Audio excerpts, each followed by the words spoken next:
Gracias. Bueno, lo que acaban de ver es una introducción al contexto de la época.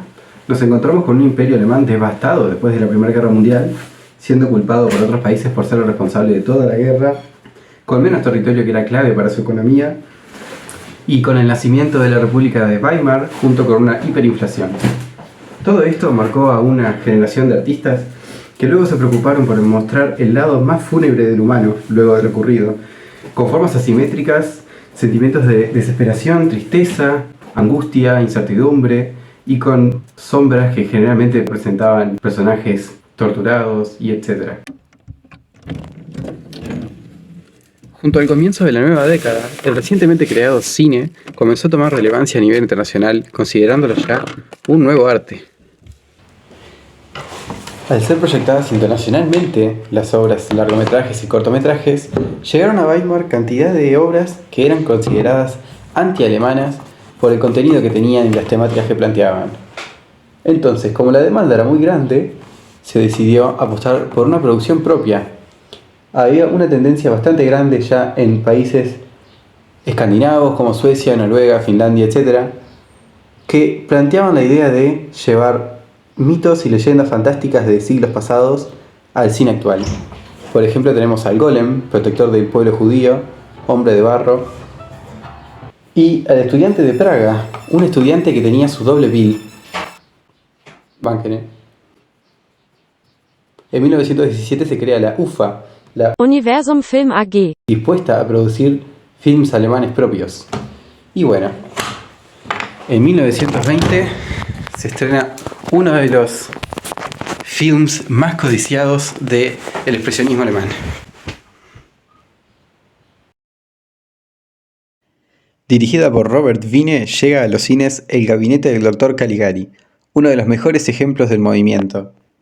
Cuenta el sueño del protagonista, que un hipnotizador llega a un pueblo a exhibir a su sonámbulo como número, y junto con sus llegadas sospechosamente comienzan a desatarse una serie de asesinatos en el pueblo. Entre esos asesinatos se encontraba el amigo del protagonista Alan, quien le había preguntado al sonámbulo del Dr. Caligari cuándo era que iba a morir, y se cumple la profecía de que iba a morir al amanecer. Referenciaba las atrocidades alemanas cometidas durante la guerra, ya que su director había participado de la misma y su codirector también. Después de antecedentes como el Golem, marcó el inicio del movimiento. Otro de los mejores ejemplos del movimiento es Nosferatu, basada en la novela exitosísima Drácula, de Bram Stoker. Tuvieron que cambiarle el nombre a los personajes ya que la vida del actor intervino por derechos de autor. Dato curioso de esta película, mucha gente creyó que Max Schreck, el actor protagonista, era un vampiro de verdad, ya que se sabía muy poco de su vida y carrera, y pensaron que la escena de la mordida fue verdadera. Estrenada a principios de 1922 y dirigida por Friedrich Wilhelm Murnau, esta película 70 años después tuvo una reinterpretación y actualmente se cree que hay más de 200 adaptaciones sobre la misma. Dato que me estoy dando cuenta recién ahora de Nosferatu es que apareció Bob Esponja y ahora me cierra porque no pude dormir como por muchas noches cuando era chico, miren. Si tú eras el del teléfono y el del autobús, ¿quién jugaba con las luces?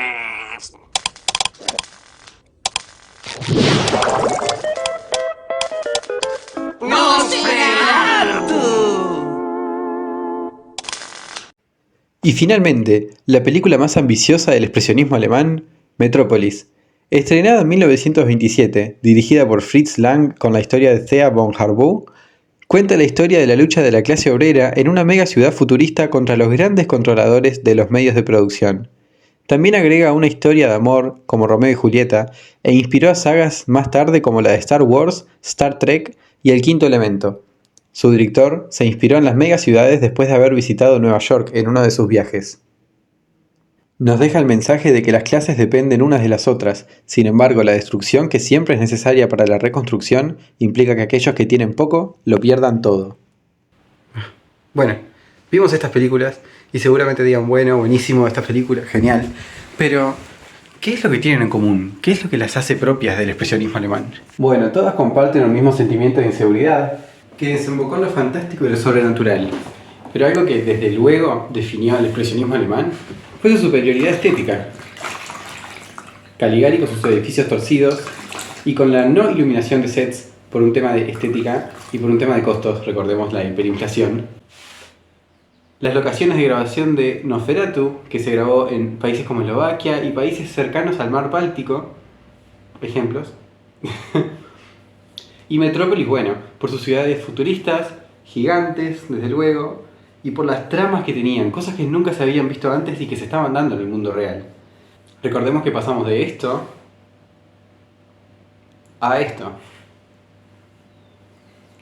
El deseo de plasmar el sentimiento por encima de la razón fue algo que predominó en este movimiento, algo que caracterizó y se acompañaba continuamente con música.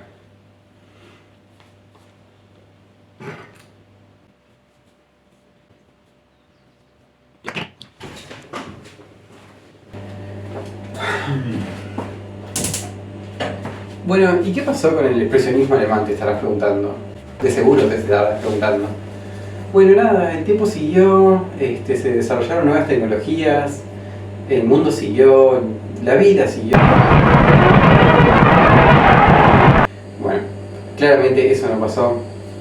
Como todos sabemos, creo, en la República de Weimar asumió democráticamente una persona que después tomaría mucho reconocimiento a nivel mundial. Y nada, la UFA, la Universum Film AG. comenzó a hacer propaganda para los nazis a mediados de los 30. Y después Hitler decidió de la nada que las películas que se habían hecho eran anti-alemanas, de nuevo, como había pasado con otras películas. Y bueno, se estima que quemó más o menos el 90% de todas las producciones. Se estima más o menos ahora que tenemos el 10% de todas las producciones de la época. Es un milagro más o menos que tengamos películas como Metrópolis, El Gabinete del Dr. Caligari y Nosferatu, que ya las hablamos, disponibles para todos. Varios de los directores, mientras estaba Hitler en el mandato, decidieron huir a Hollywood, como Fritz Lang y demás, para hacer sus obras allá. Y tuvieron éxito, de hecho. Siguieron haciendo películas. Y bueno, el movimiento terminó ahí, se disipó.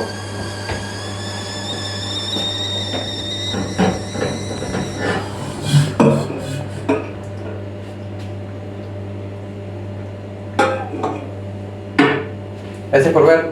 Chao.